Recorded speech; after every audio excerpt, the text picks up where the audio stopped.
तो दोस्तों MB electro systems का मार्केट में अभी काफ़ी ज़्यादा हाइप बना हुआ है, क्योंकि ये जो कंपनी है वो डायरेक्ट दोस्तों रेलवे के लिए काम करती है। इसलिए फिलहाल अभी इसके ग्रे मार्केट में तो काफ़ी अच्छा खासा आपको डिमांड देखने को मिलेगा। बट दोस्तों इस वीडियो में हम लोग बात करेंगे कि क्या ये जो जीएमपी है वो आगे सस्टेन करेगा या फिर नहीं करेगा, क्योंकि दोस्तों अगर आप इस कंपनी का फंडामेंटल देखते हो तो फंडामेंटल इसका आपको काफ़ी ख़राब देखने को मिल सकता है। इसलिए इस वीडियो में दोस्तों हम लोग जानने की कोशिश करेंगे कि आखिर इतना ख़राब फंडामेंटल होने के बावजूद भी क्यों अभी इसके ग्रे मार्केट में इतना हाइप बना हुआ है, क्यों इसके ग्रे मार्केट में अभी इतना अच्छा खासा जीएमपी बना हुआ है। तो चलिए बिना आपका समय गंवाए दोस्तों सीधा वीडियो में आगे बढ़ते हैं और सबसे पहले बात कर लेते हैं आखिरकार इस कंपनी के बिजनेस के बारे में कि ये कंपनी काम क्या करती है, क्यों फिलहाल मार्केट में इस कंपनी का इतना हाइप बना हुआ है।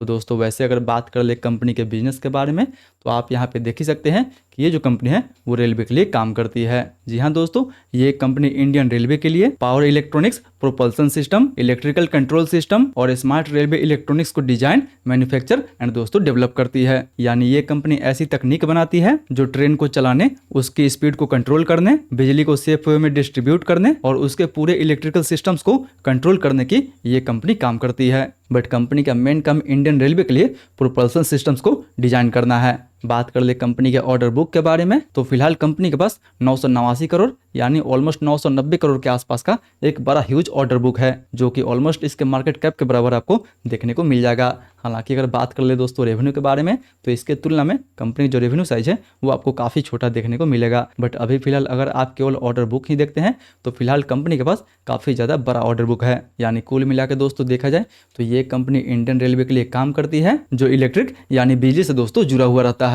यानी सिंपल में समझे तो दोस्तों जब भी एक ट्रेन चलती है वो या तो वंदे भारत हो गया या फिर इवन पैसेंजर ट्रेन भी हो गया, उसको इलेक्ट्रिसिटी की जरूरत पड़ती है। एंड उस इलेक्ट्रिसिटी से चलने के लिए दोस्तों बहुत सारे कंपोनेंट की आवश्यकता पड़ती है। एंड उस कंपोनेंट को दोस्तों ये कंपनी जो है खुद से बनाती भी है, खुद से डिजाइन भी करती है एंड खुद से दोस्तों रेलवे को सप्लाई भी करती है। एंड उनमें से एक मेजर जो हिस्सा है वो दोस्तों प्रोपल्सन सिस्टम्स का है।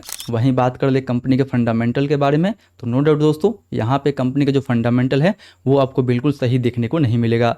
वो या तो कंपनी का रेवेन्यू हो गया या फिर कंपनी का प्रॉफिट या फिर इवन कंपनी का प्रॉफिट मार्जिन हो गया।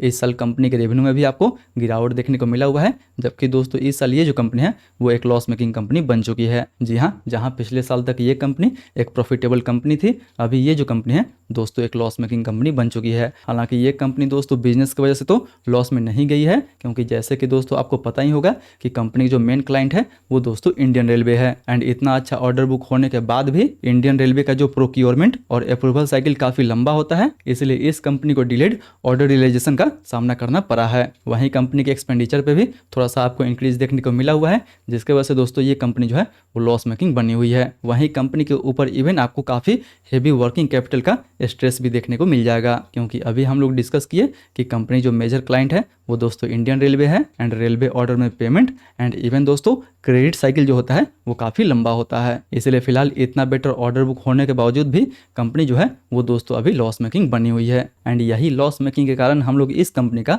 प्रॉपर वैल्यूएशन भी दोस्तों नहीं निकाल सकते हैं, क्योंकि ये जो कंपनी है ऑलरेडी माइनस में है, ऑलरेडी लॉस में है। एंड इसलिए इसका जो पी रेशियो भी निकल के आएगा वो भी दोस्तों आपको माइनस में ही देखने को मिलेगा। इसलिए प्रॉपर हम लोग इस कंपनी का वैल्यूएशन भी दोस्तों सही से नहीं निकाल सकते हैं। हालांकि कंपनी अपने आप को दोस्तों हिंद रेक्टिफायर से कंपेयर करती है। एंड फिलहाल आप देख ही सकते हैं कि हिंद रेक्टिफायर दोस्तों जब से मार्केट में आई है उसने अपने इन्वेस्टर्स को काफ़ी बेटर रिटर्न बना के दिया हुआ है। सो इतने ऑर्डर बुक होने के बावजूद भी अगर टाइमली उन ऑर्डर को ये कंप्लीट करती है तो मे भी कंपनी के फंडामेंटल में आगे आपको ठीक ठाक सुधार देखने को मिल सकता है। वहीं आईपीओ की डिटेल के बारे में बात कर लें तो ये आईपीओ 30 जुलाई से 3 अगस्त के बीच में ओपन होने वाला है, जिसका प्राइस बैंड 400 रुपये से लेकर 425 रुपये रखा गया है। बात कर ले साइज के बारे में तो दोस्तों आईपीओ साइज जो है वो लगभग 290 करोड़ के आसपास होने वाला है, जो कि पूरा का पूरा दोस्तों फ्रेश इशू होगा। एंड दोस्तों जैसे कि मैंने बताया कि ये कंपनी अभी वर्किंग कैपिटल के स्ट्रेस से जूझ रही है, इसलिए जो भी ये कंपनी फंड रेज करिए पूरा का पूरा जो पैसा है वो वर्किंग कैपिटल के लिए यूज करने वाली है, जो कि बिल्कुल काफ़ी अच्छा माना जाएगा इस कंपनी के लिए। वहीं 5 रुपये के फेस वैल्यू पे मिनिमम हम इसमें एक लॉट अप्लाई कर सकते हैं। एक लॉट में हमें 34 शेयर मिलेगा, जिसके लिए हमें 14,450 रुपये तक इन्वेस्ट करना होगा। होगा। वहीं बात कर ले दोस्तों कोटा के बारे में, तो फिलहाल ये जो कंपनी है वो एक लॉस मेकिंग कंपनी है, इसलिए इस आईपीओ में रिटेल का जो कोटा रहने वाला है वो दोस्तों केवल और केवल 10% के आसपास रहने वाला है। 75% का कोटा इस आईपीओ का क्यूआईबी के लिए रिजर्व रखा जाएगा, जबकि एचएनआई के लिए दोस्तों 15% के आसपास ही कोटा रिजर्व रखा जाएगा। इसलिए इन सारे फैक्टर को देखते हुए बात करें कि क्या हमें इस आईपीओ में अप्लाई करनी चाहिए या फिर नहीं करनी चाहिए, तो दोस्तों वैसे तो अभी देखा जाए तो फिलहाल इसके ग्रे मार्केट में आपको 20 से 22% के आसपास तक इवेंट डिमांड देखने को मिल रहा है। यानी अगर 22% के हिसाब से भी देखा जाए तो कहीं ना कहीं आपको पर लॉट पे मोर देन 3000 के आसपास तक प्रॉफिट देखने को मिल सकता है। एंड दोस्तों जब भी कोई आईपीओ में इवेंट आपको दूसरे दिन एंड तीसरे दिन तक इतना अच्छा खासा ग्रे मार्केट में डिमांड दिखे तो उस आईपीओ में आपको बिल्कुल लिस्टिंग के लिए अप्लाई करनी चाहिए। इसलिए दोस्तों यहाँ पे भी देखा जाए तो फिलहाल रेलवे की वजह से इसके ग्रे मार्केट में इवेंट काफ़ी अच्छा खासा डिमांड चल रहा है। ये डिमांड दोस्तों उम्मीद है कि आगे भी ऐसे ही बरकरार रहेगा, इसलिए मैं भी इस आईपीओ में आपको इवेंट ठीक ठाक लिस्टिंग देखने को मिल सकता है। लेकिन वहीं अगर बात कर ले दोस्तों लॉन्ग टर्म के बारे में, तो ये जो आईपीओ है वो लॉन्ग टर्म में दोस्तों हाई रिस्क हाई रिवार्ड वाला गेम है। यानी जितना आप इसमें रिस्क ले सकते हैं उतना ही आपको दोस्तों इसमें आपको रिवार्ड भी देखने को मिल सकता है, क्योंकि फिलहाल ये जो कंपनी जिस सेक्टर में काम करती है उस सेक्टर में दोस्तों आपको हाईली एंट्री बैरियर देखने को मिल जाएगा। क्योंकि ये कंपनी दोस्तों जो भी ये सब प्रोडक्ट बनाती है उसको पहले रेलवे अप्रूव करता है, अगर रेलवे के स्टैंडर्ड से मैच हुआ तब जाके ये कंपनी बिड में हिस्सा ले सकती है एंड इसको दोस्तों ऑर्डर मिल सकता है। वहीं मेक इन इंडिया पे इंडियन रेलवे का बहुत ज़्यादा फोकस है, इसलिए इस कंपनी को डायरेक्ट इंडियन रेलवे का दोस्तों साथ मिल रहा है। वहीं कंपनी के पास in house integrated manufacturing facility भी है, जहां ये कंपनी प्रोजेक्ट को डिजाइन भी करती है, डेवलप भी करती है, मैन्युफैक्चर भी करती है एंड दोस्तों सप्लाई भी करती है। यानी ये जो कंपनी है वो किसी थर्ड पार्टी पे डिपेंडेंट नहीं है, जो काम करती है दोस्तों खुद से करती है। And last but not the list दोस्तों, कंपनी के पास जो ऑर्डर बुक है वो इसके रेवेन्यू के मुकाबले कई गुना आपको ज़्यादा देखने को मिलेगा। यानी फ्यूचर में जो रेवेन्यू है इसका वो इसका ऑर्डर बुक को देखते हुए दोस्तों आप जज कर सकते हैं कि भले ही कंपनी का रेवेन्यू आपको अभी 50 करोड़ से नीचे देखने को मिलेगा, बट दोस्तों कंपनी के पास इतना बड़ा ऑर्डर बुक है, वो आगे एग्जीक्यूट होता है टाइमली, तो कंपनी का रेवेन्यू आगे आपको अचानक से बढ़ते हुए नज़र आ सकता है। हालांकि कंपनी के पास दोस्तों अभी फिलहाल कुछ रिस्क भी है, जैसे कि मैंने आपको पहले ही बता दिया है कि ये कंपनी दोस्तों वर्किंग कैपिटल के स्ट्रेस से गुजर रही है, इसलिए फिलहाल ये कंपनी अपने आईपीओ को लेके आ रही है। वहीं इसके हर प्रोडक्ट को रेगुलेटरी अप्रूवल से गुजरना पड़ता है एंड इवन दोस्तों अगर ये अप्रूवल में फेल होता है तो मे भी ये अगले बिड में हिस्सा नहीं ले सकती है। हालांकि ये सब छोटा मोटा रिस्क तो दोस्तों हर कंपनी के साथ बना रहता है, बट फिर भी अगर ओवरऑल देखा जाए तो फिलहाल जितना भी कंपनी का स्ट्रेंथ है उसको देख के तो यही लगता है कि ये जो कंपनी है वो दोस्तों even high risk high reward वाला गेम हो सकता है लॉन्ग टर्म एंड इवन दोस्तों मीडियम टर्म में।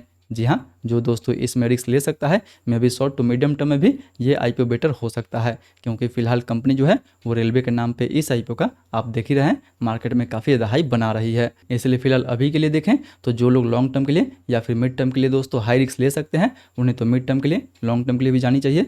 एंड जो लोग दोस्तों केवल लिस्टिंग गेंस के लिए जा रहे हैं तो फिलहाल अगर तीसरे दिन भी देख लें ग्रे मार्केट में अच्छा खासा डिमांड हो तो आप इस आईपीओ में लिस्टिंग गेंस के लिए भी जा सकते हैं। उम्मीद है दोस्तों छोटा सा आईपीओ है, रेलवे का काफ़ी ज़्यादा साथ है इसका, तो इस आईपीओ में आपको ठीक ठाक लिस्टिंग देखने को मिल सकता है।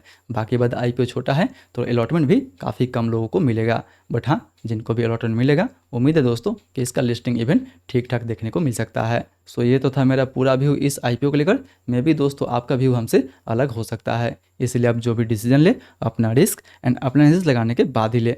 आई होप दोस्तों वीडियो आपको पसंद आया होगा। अगर वीडियो अच्छा लगे तो वीडियो को लाइक करें एंड अपने दोस्तों के साथ भी जरूर शेयर करें। एंड हाँ, इस आईपीओ के रिलेटेड अभी भी कोई डाउट है आपके मन में तो वो आप हमसे नीचे कमेंट करके पूछ सकते हैं। बाकी बात मिलते हैं अगले वीडियो में, तब तक दोस्तों मणिपाल आईपीओ खुलने वाला है। अभी तक आप उस आईपीओ का फुल रिव्यू नहीं देखे हैं तो ऊपर वाले इस वीडियो को टैप करके आप इवन मणिपाल आईपीओ का फुल रिव्यू देख सकते हैं।